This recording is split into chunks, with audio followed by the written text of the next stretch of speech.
لا إله إلا الله والله أكبر ولا حول ولا قوة إلا بالله العلي العظيم. دستور مدد يا سيدنا يا سلطان الأولياء، دستور مدد يا رجال الله، مدد أهل الله، مدد مدد الحق.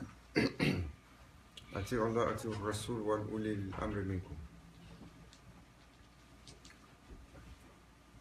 Alhamdulillah, qu'Allah Azzawajal nous a accordé la magnificence de Yom al-Jumu'ah, d'être rassemblés pour le rappel du partage des bienfaits sur le chemin de l'islam,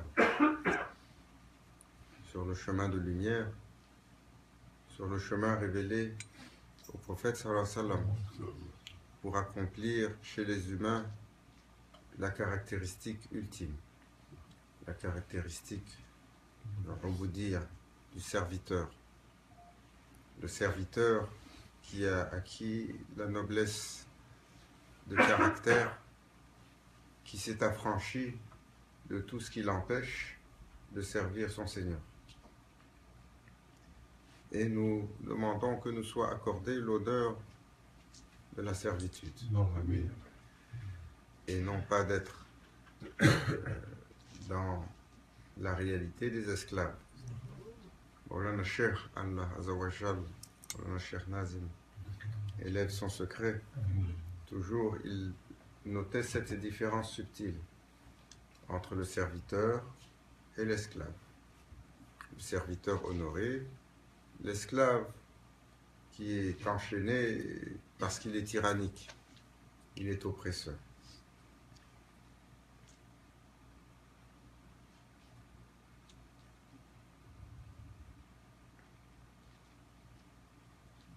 Il est très difficile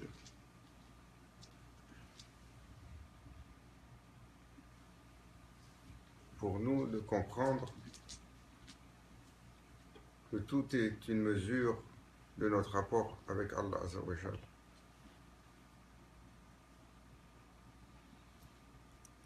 Sans exception.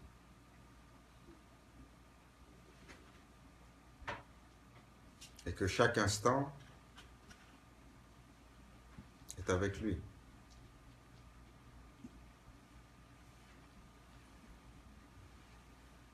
C'est ça l'état du ihsan, c'est d'adorer Allah comme si on le voit. Si on ne le voit pas, il nous voit. Il ne nous voit pas de temps en temps. Allah Azza wa Jal Hadir wa Nadir, il est omnivoyant et omniscient.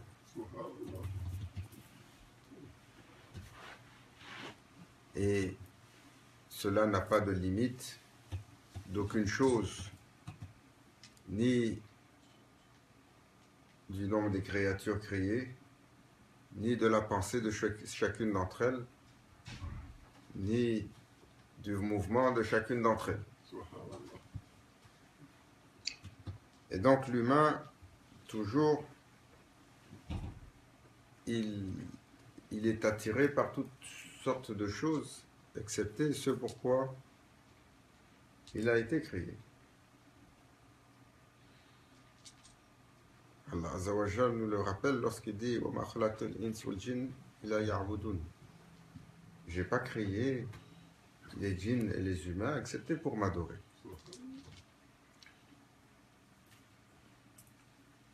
Mais toute autre chose attire l'humain.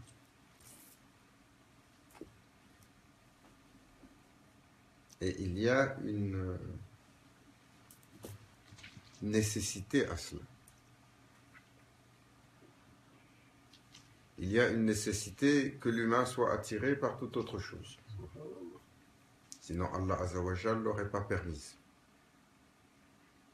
Il y a un secret qui a été mis dans la création du shaitan.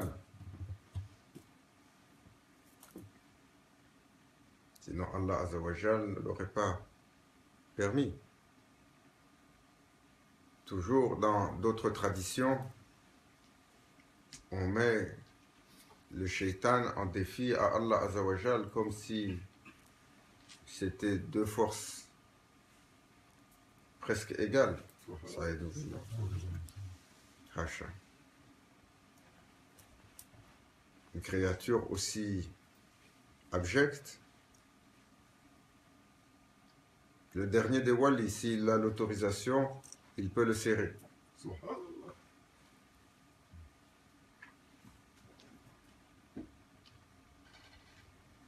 Mais Allah Azzawajal l'a créé, Sa'idou Billah, avec une fonction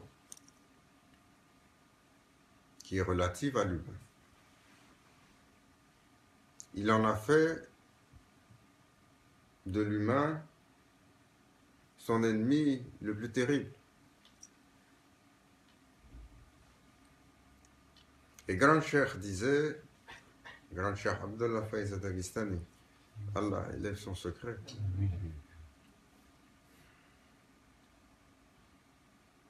Il est une faveur pour l'humain, mais pour l'humain qui le comprend. Car chaque fois que l'humain, dans sa pensée, dans son intention, dans sa parole, dans son action, dans son geste, résiste au waswas du shaitan, Allah Azzawajal l'élève. Il est la marche sur laquelle, lorsque Bani Adam, les enfants d'Adam, mettent leurs pieds sur lui, il s'élève. Mais c'est une subtilité de comprendre que les choses de cette vie, aussi difficiles qu'elles peuvent être, aussi amères qu'elles peuvent être, aussi parfois incompréhensibles qu'elles peuvent être, elles sont à propos de nous. Elles sont à propos de notre chemin.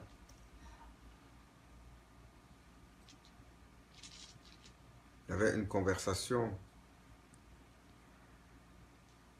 intéressante sur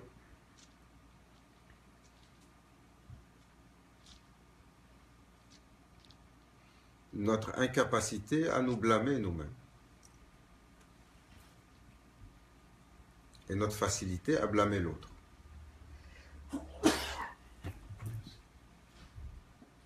C'est tellement facile de blâmer tout le monde.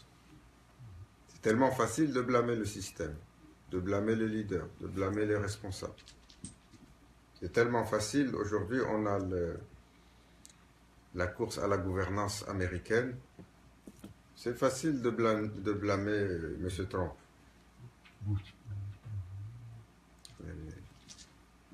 Les Hassan 10 ans en retard. Bush, c'est il y a longtemps. C'est facile de le blâmer, de dire il est comme ci, il est comme ça. Et pourquoi on le blâme? Il nous donne le show qui nous représente. On peut tout de suite dire ah, mais moi j'ai pas les mêmes valeurs que ce monsieur-là. Et il est comme ci, il est comme ça. Est-ce qu'il est pire qu'un autre parce qu'il dit tout haut ce qu'il pense et que les autres sont beaucoup plus subtils et nous racontent des belles sérénades?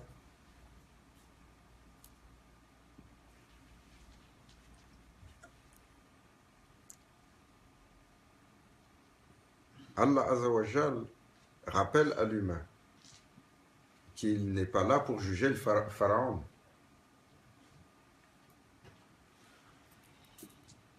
Il n'est pas là pour le juger. Car le symbole de Pharaon, symbole de Nimrod, symbole de Jababirat, c'est pas pour qu'on ait la condescendance de les pointer du doigt. C'est pour comprendre que Pharaon, il est à l'intérieur de nous.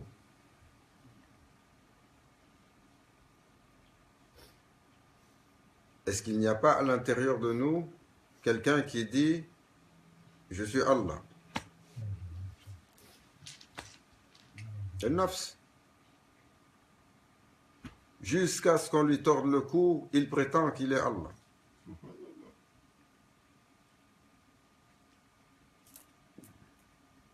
Est-ce que la suprématie de Pharaon qu'il avait sur son peuple, le désir caché dans les poitrines des humains, ne désire pas cette suprématie-là? De mille et une façons. La suprématie du respect, la suprématie de l'adulation, la suprématie de l'amour, la suprématie du pouvoir, la suprématie de l'argent, la suprématie de la notoriété, la suprématie de la reconnaissance. On a toutes ces facettes à différents degrés.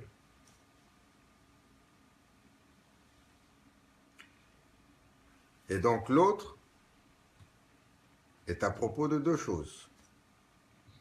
L'autre qu'on regarde, qu'on pointe, qu'on blâme, il est à propos de nous montrer ce que nous avons aussi, à différents degrés.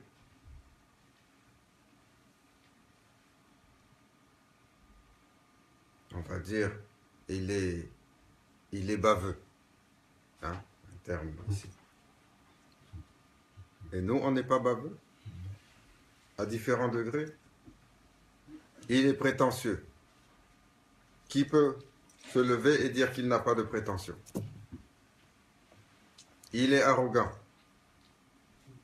Qui peut se lever et dire j'ai pas d'arrogance? Il est ci, et il est ça, et il est ci, et il est ça. Il faut que l'humain soit capable de prendre une leçon sur chaque chose qui croise son chemin. Une leçon pour lui.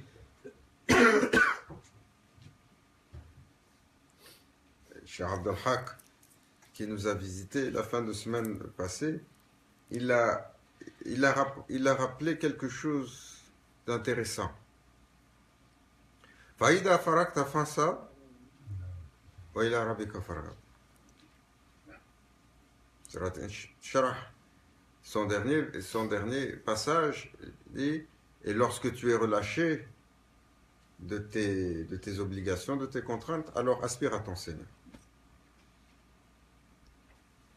Et l'un des tafsirs sur ce verset-là, c'est qu'il faut constamment, dès qu'un pas a été accompli, il faut constamment chercher le suivant.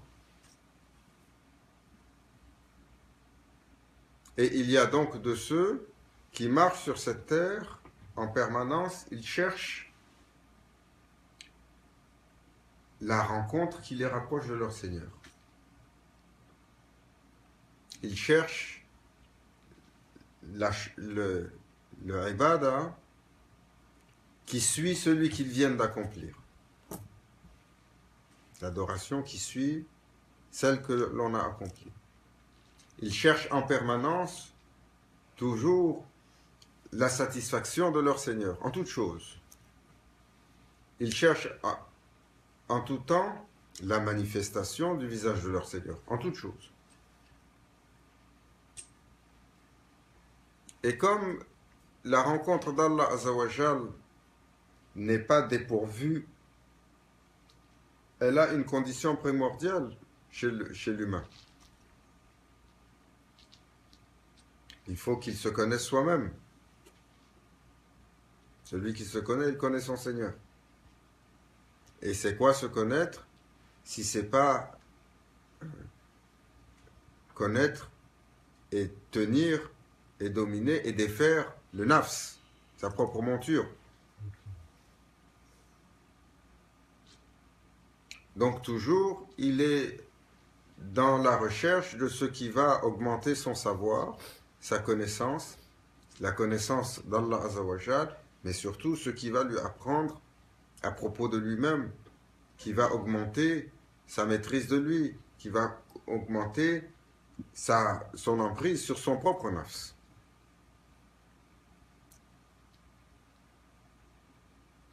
Aujourd'hui, je suis sorti pour telle ou telle chose.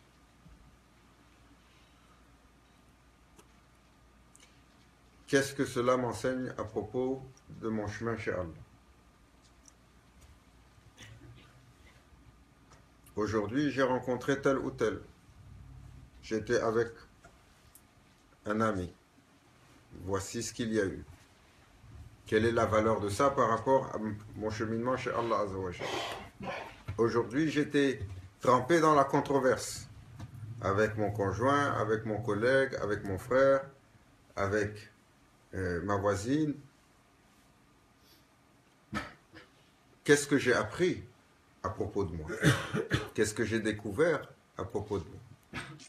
Qu'est-ce que j'ai compris de ma limite? Qu'est-ce que j'ai compris de ce que je n'ai pas?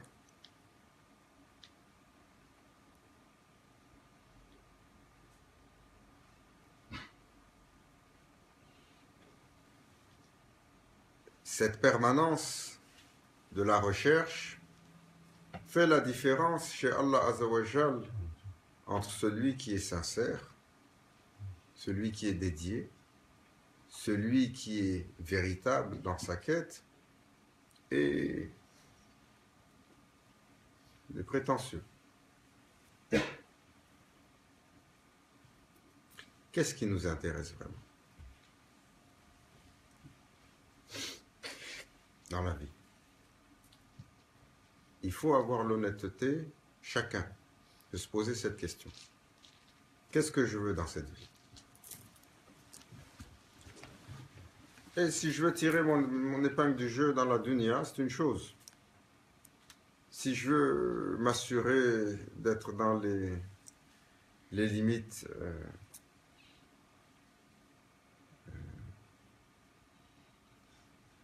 de la sauvegarde, quand je me rencontre mon Seigneur, c'est une chose. Si je veux le plaisir de mon Seigneur, c'est autre chose. Si je veux rencontrer mon Seigneur, c'est encore autre chose.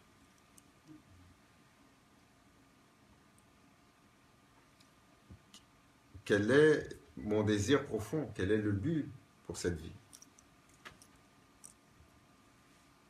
Est-ce que j'ai compris que toute cette vie est à propos d'Allah Azza wa Jal? Donc, conséquemment, chaque espace, chaque moment, chaque intention va être sous-pesé sur cette quête.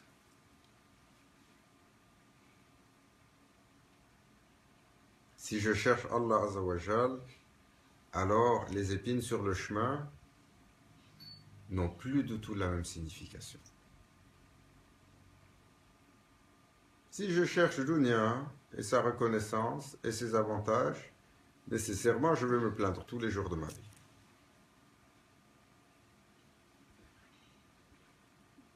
Est-ce qu'on a vu le prophète sallallahu alayhi wa sallam demander son droit une fois? Une fois. Demander son droit. Le prophète sallallahu alayhi wa sallam n'a jamais demandé son droit. Il a demandé le droit d'Allah. Et Allah sait ce qu'ils lui ont fait, ce qu'ils lui ont dit, et comment ils ont été durs avec lui, et comment il a été humble, et comment il a été patient, et comment il a été large, et comment il a été pardonneur, et comment il a été aimant.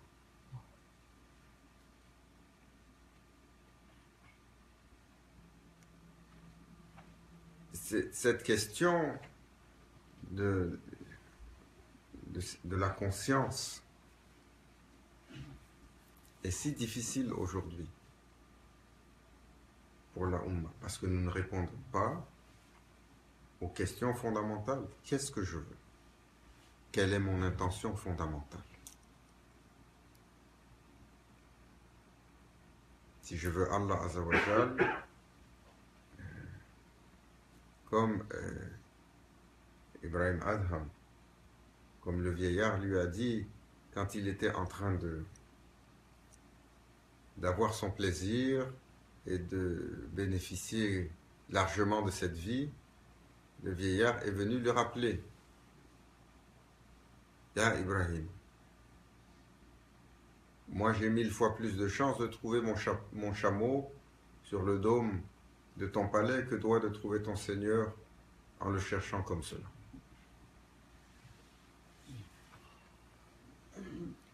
L'histoire de Ibrahim Adham, elle est pour nous.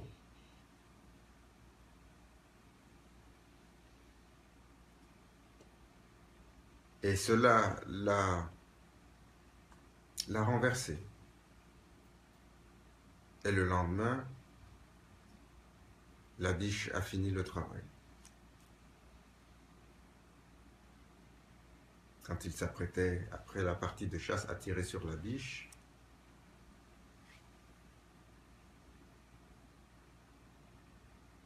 elle lui a dit d'une voix qui a rempli l'Est et l'Ouest, qui venait de partout. Ya Ibrahim, t'avons-nous crié pour cela? Et il faut se poser la question. Est-ce que j'ai une chance de trouver mon Seigneur de la façon dont je le cherche? Et dans tout ce que nous faisons, avons-nous véritablement été créés pour cela?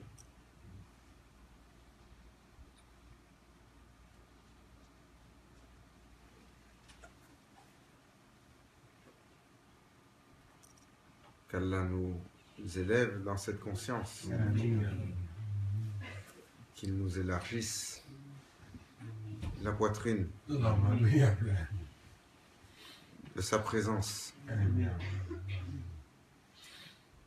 qu'il nous garde préoccupés dans nos intentions avec lui et son plaisir et son désir, le désir de le connaître, le désir de le servir, le désir de l'aimer, le désir de le rencontrer.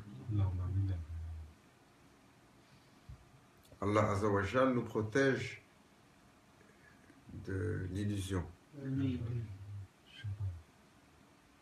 de l'univers d'illusion dans lequel nous avançons et pour lequel nous avons tellement de prétentions.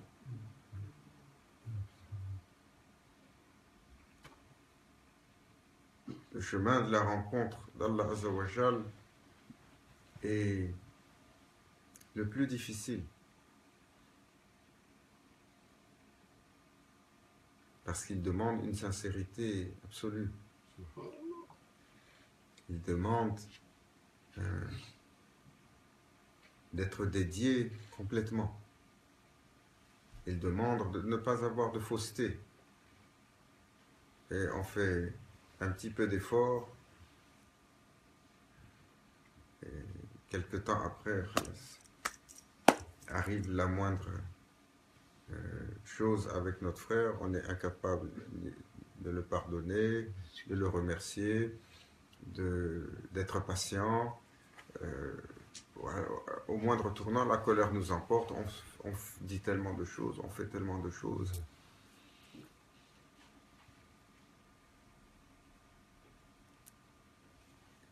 Il faut toujours, avant de regarder cela, ces choses qui nous transgressent, ces choses qui nous font mal, ces choses qui nous oppressent, ces choses qui nous dérangent, ces controverses dans lesquelles on est permanemment baigné, il faut regarder quelle est la main en arrière de ça. Pourquoi une telle chose? Pourquoi une telle nécessité? Est-ce normal que sur une parole, une phrase, un mot, on perde l'intégralité de notre contrôle? Ça ne nous arrive pas tous les jours. C'est normal pour celui qui est sincère pour aller chez son Seigneur. Et alors, il crache, et il crie, et il insulte, et pourquoi?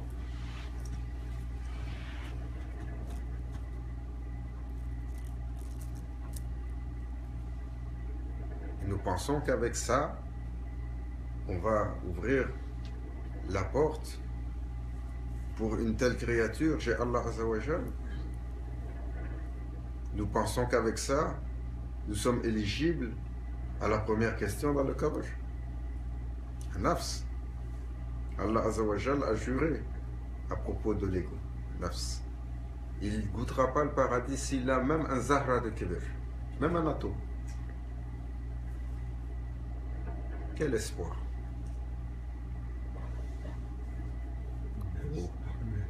Quel espoir, c'est pas personnel, quel espoir pour de telles créatures si faibles.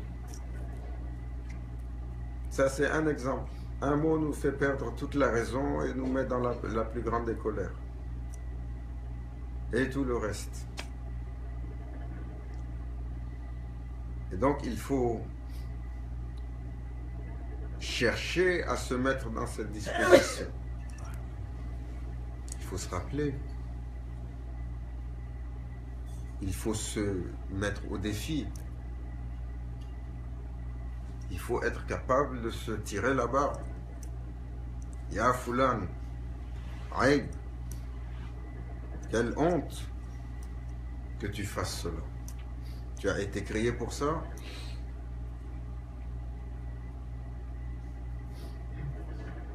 Il faut être capable de se blâmer. Ce que nous ne faisons pas, nous blâmons permanemment les autres. Il faut être capable de se blâmer, car de ce blâme, alors naît la sincérité qui nous accorde le véritable repentir. Et le véritable repentir, celui qui est tellement désolé intérieurement, qui s'effondre devant son Seigneur pour ce qu'il a à l'intérieur, alors, de par ce véritable repentir, jaillit la satisfaction d'Allah Azzawajal qui nous permet de nous élever à chaque fois que l'on tombe, à chaque fois que l'on fait une erreur, à chaque fois que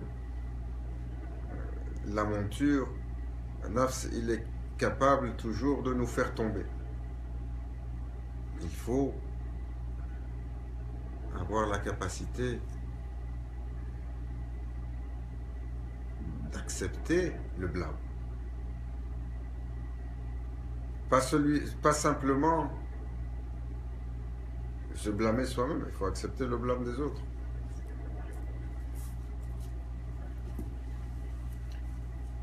Surtout quand on est dans un échange turbulent. Quand quelqu'un il nous dit tu es comme ci ou tu as fait ça. Est-ce qu'on est capable de retourner et de dire Ya Rabbi Tawba astaghfirullah. C'est vrai. Tu m'as envoyé mon frère ou ma soeur pour me rappeler à quel point je suis comme ceci. Combien de fois avons-nous cela? Oh,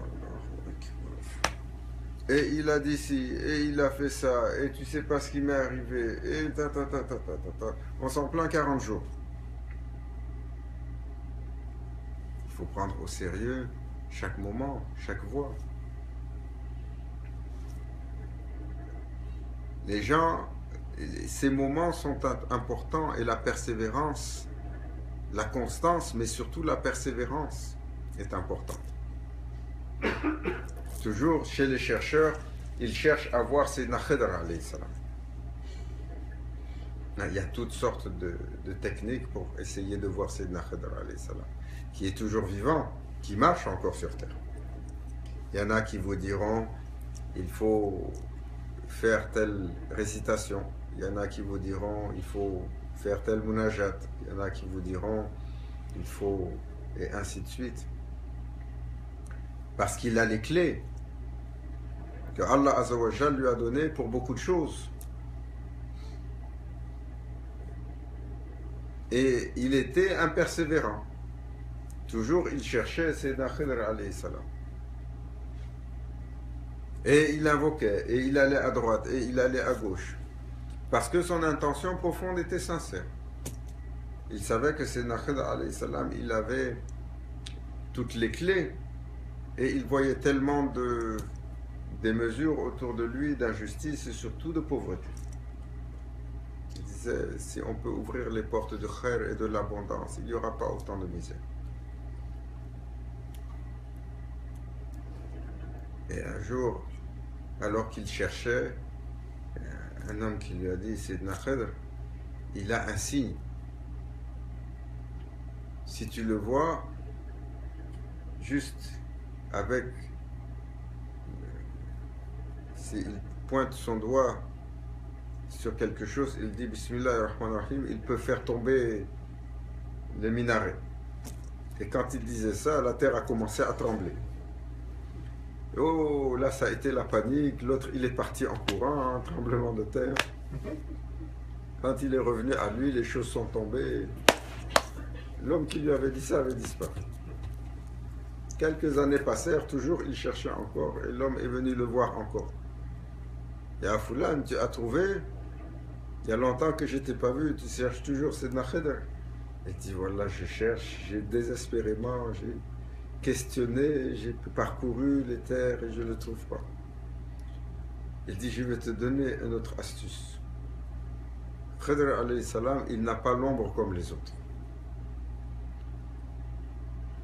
Si tu vois son ombre, elle est verte.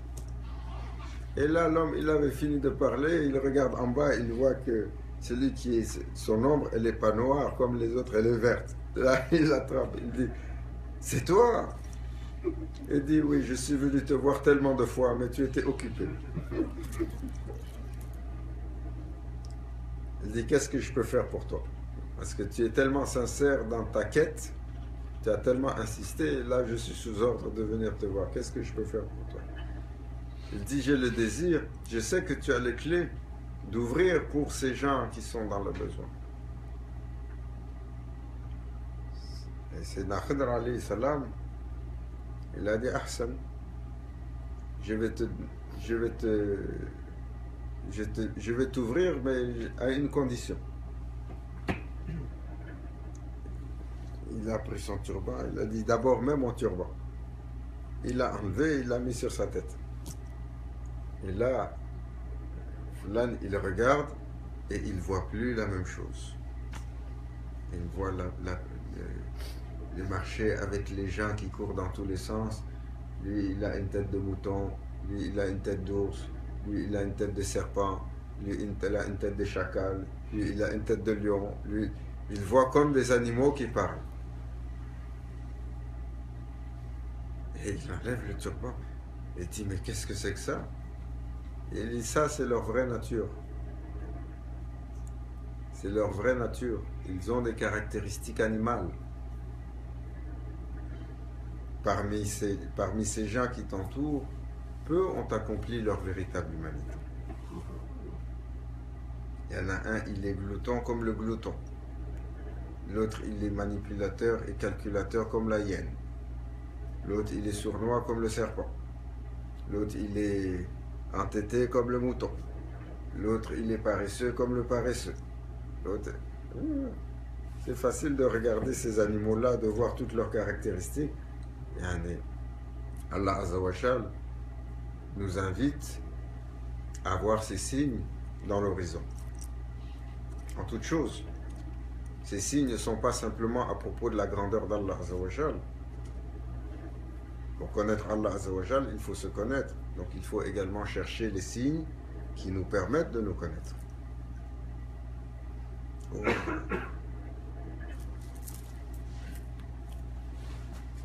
Aujourd'hui, je suis allé à la rivière. Qu'est-ce que cela m'a inspiré? Est-ce que j'ai trouvé que c'était bien? J'ai bien bu? C'était un beau, comment on appelle ça? Une belle excursion. J'ai pris un bain de nature. Mais dans cette visite au bord de la rivière, comment ça m'a fait penser à mon Seigneur? La véritable sincérité.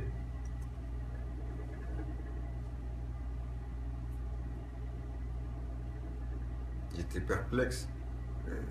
La dernière fois, on était assis au bord d'un lac. Avec quelqu'un. Et vous savez, au bord du lac, l'eau, elle vient.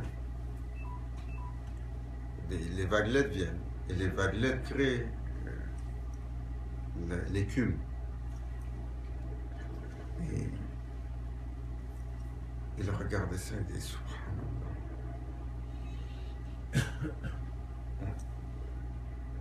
Il n'y en a pas deux qui sont pareils. Et elles viennent, et elles viennent, et elles viennent, on dirait, comme les tajalli d'Allah Azzawajal, qui inondent et qui abondent l'humain en permanence. Et elle crée de l'écume, et il se posait la question pourquoi elle crée l'écume. Parce que cette écume, la mousse, l'écume, elle a un secret aussi.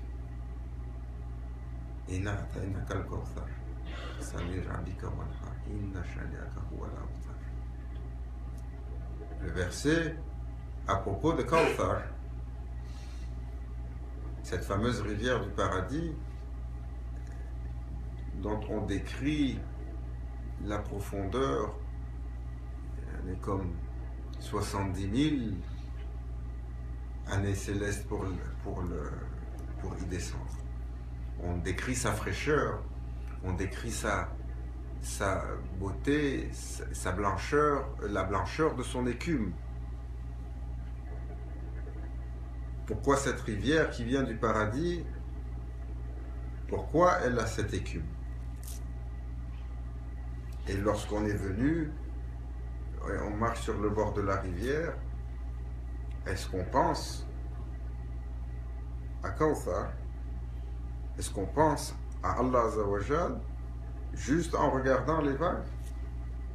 Voilà, oh, mashallah, quelle belle... on a le goût pour un bon barbecue. Hein? Notre macabre. On est allé sur le bord de la rivière, on dit si je pouvais avoir un peu d'agneau, allumer le feu ici, mashallah. Avec, comme il dit, les jus de gingembre. Qu'Allah Azzawajal nous ouvre de cet espace qui nous donnera la conscience en toutes choses, sur chaque souffle, sur chaque mouvement, de chercher désespérément son regard, sa présence, sa manifestation, par la grâce du prophète sallallahu alayhi wa sallam, par le sanctuaire de ce mois honoré, Muharram, ila hadrati Nabil Fatih.